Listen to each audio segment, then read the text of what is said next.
Brothers and sisters, all my siblings, it's an honor and a privilege to be here to address you today as past National Secretary Treasurer. And let me get my clicker out because I've got a couple of slides. Since our last convention, PASS has lost three of our founding fathers, Mark Schneider, Bud Long, and of course the legendary Howard Johansson. It's fitting that we reflect on their contributions to PASS and what they built, facing great odds when they founded our union in 1977. If there were a Mount Rushmore for PASS, their likenesses would be chiseled in the granite. At this year's convention, we look back and honor our history. We weigh and measure where we are today. And of course, we look ahead to the future as we forge our future. Howard, Bud, Mark, and others are part of our collective union history. History is also about personal stories, and personal stories are identified in different ways. You might say it's his story, you might say it's her story, and some might say it's their story. But no matter how you say it, it's important that we remember and we share our stories. Whether this is your first PASS gathering or you've been attending multiple PASS events and conventions, every time we get together, it's like a family reunion. You get a chance to reconnect with old friends, meet new siblings, and exchange ideas. It's part of the glue that binds us together. It's about family. I'll share some of my family history. My parents came to New York City from Ecuador in the 1950s. It was the post-war period, the economy was booming, and New York City was a bustling metropolis, as it is today. They landed in the South Bronx and lived in an apartment in the projects. My mom worked in the garment district in Manhattan as a seamstress. She joined the International Ladies Garment Workers Union, LGW.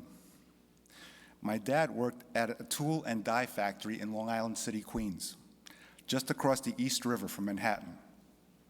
In the early 60s, right after I was born, my father helped organize the shop at his factory for IAM, the Machinists Union.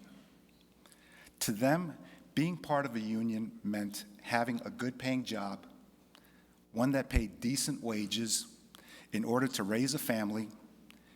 It meant saving for a nice vacation every once in a while.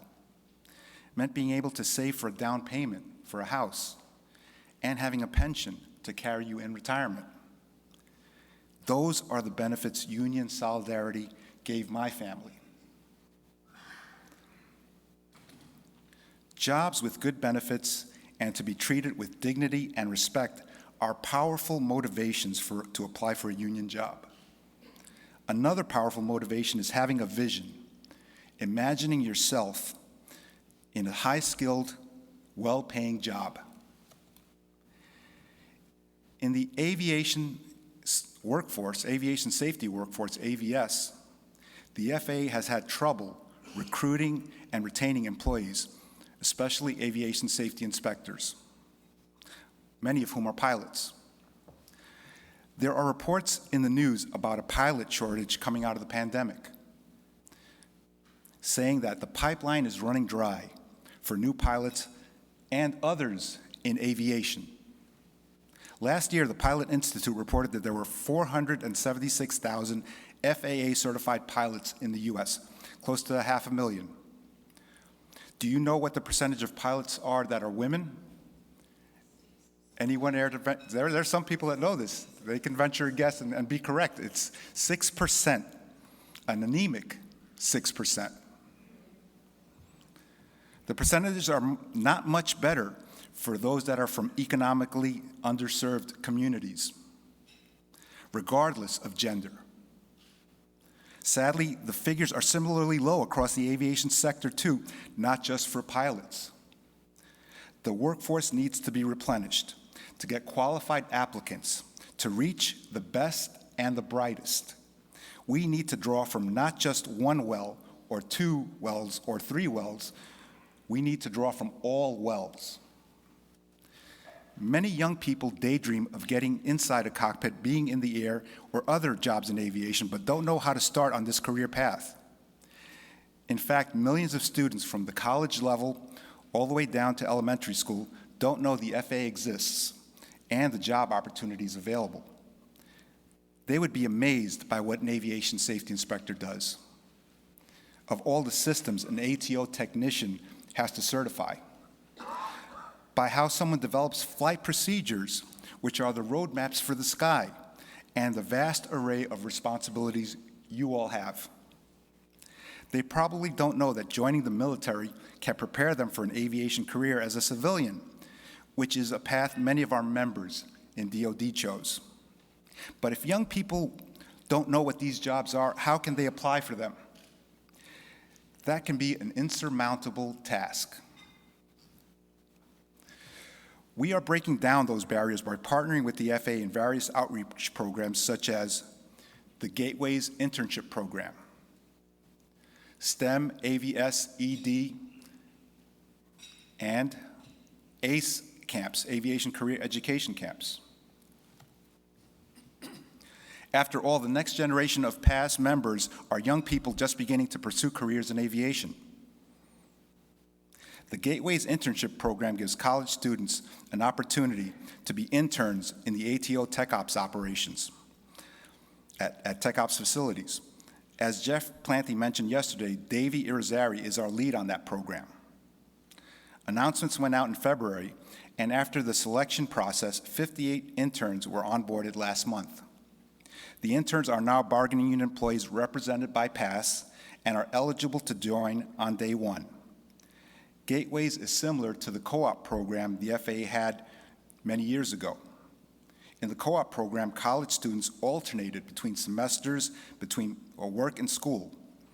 In Gateways, the interns go to school full-time and work part-time with the hours tailored around their class schedules.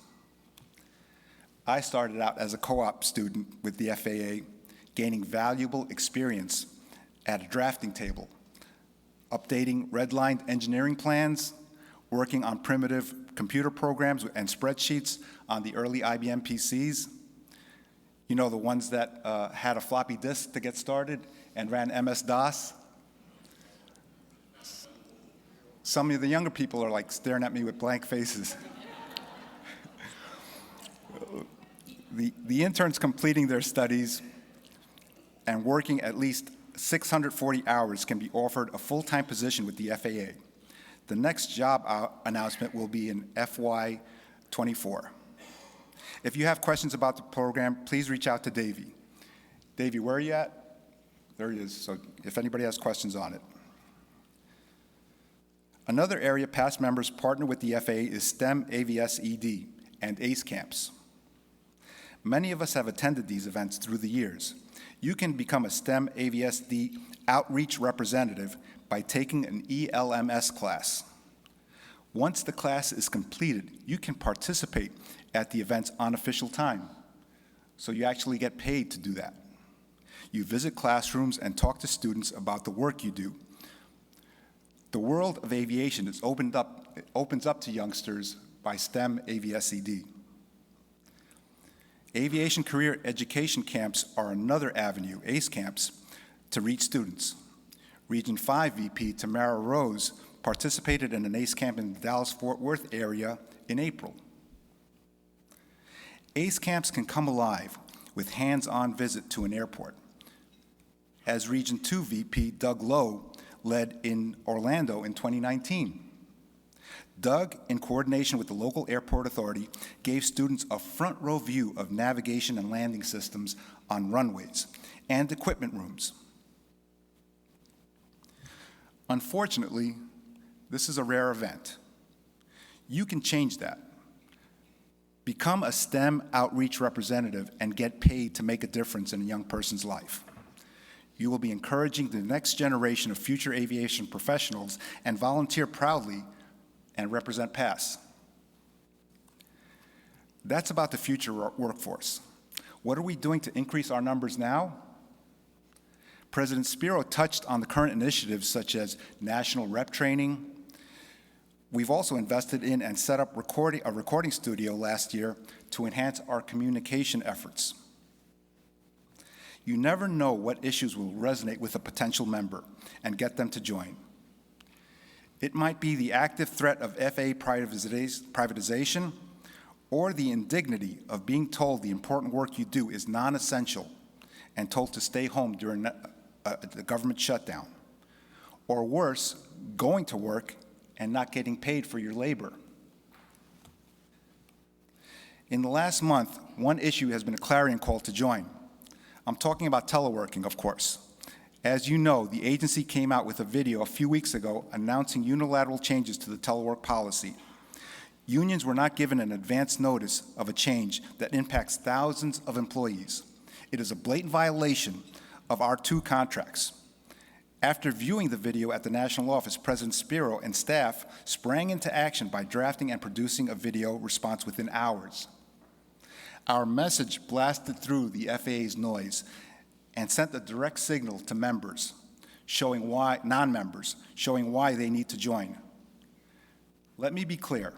The union would have taken aggressive action had any article of our collective bargaining agreements been violated in this manner. We know that not everyone had the ability to telework during the pandemic, so recognize also that whenever the contract is breached, we will stand our ground and we won't back down.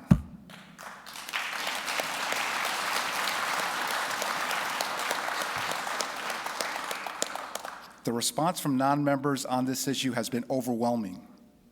Over the last months, we've seen our numbers surge in regions 4 and 5.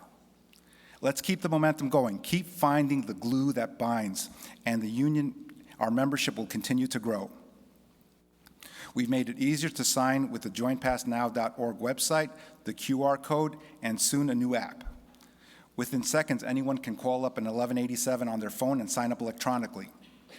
Whenever there are potential members, that's where we need to be.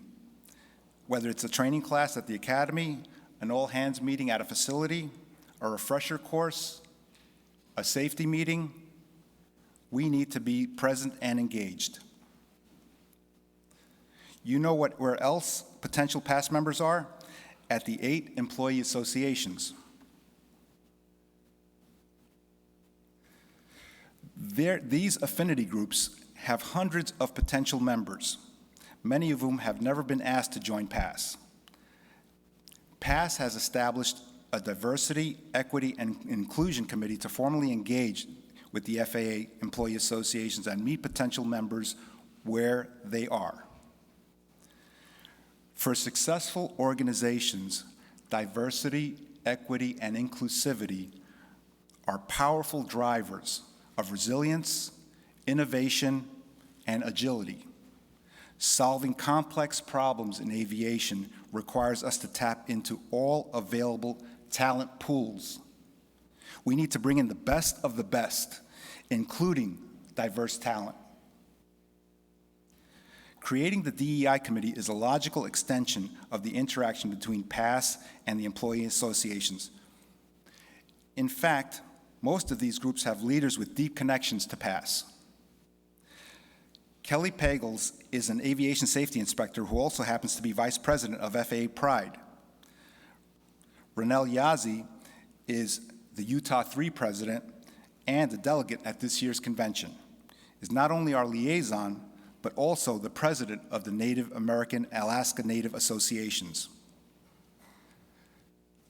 Adrian Bland is a chapter officer in OK3 and contract representative for 3 units at the Mike Monroney Aeronautical Center, and is our liaison to the National Black Coalition of FAA employees.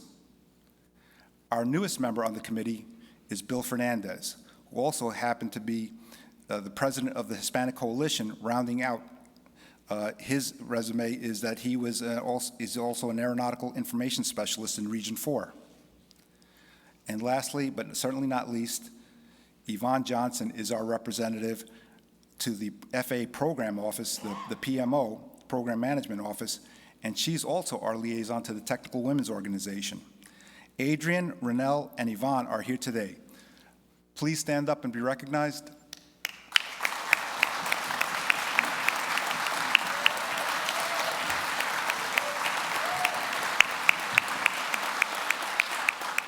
Thank you for being part of our outreach efforts and reinforcing and strengthening the ties that already exist.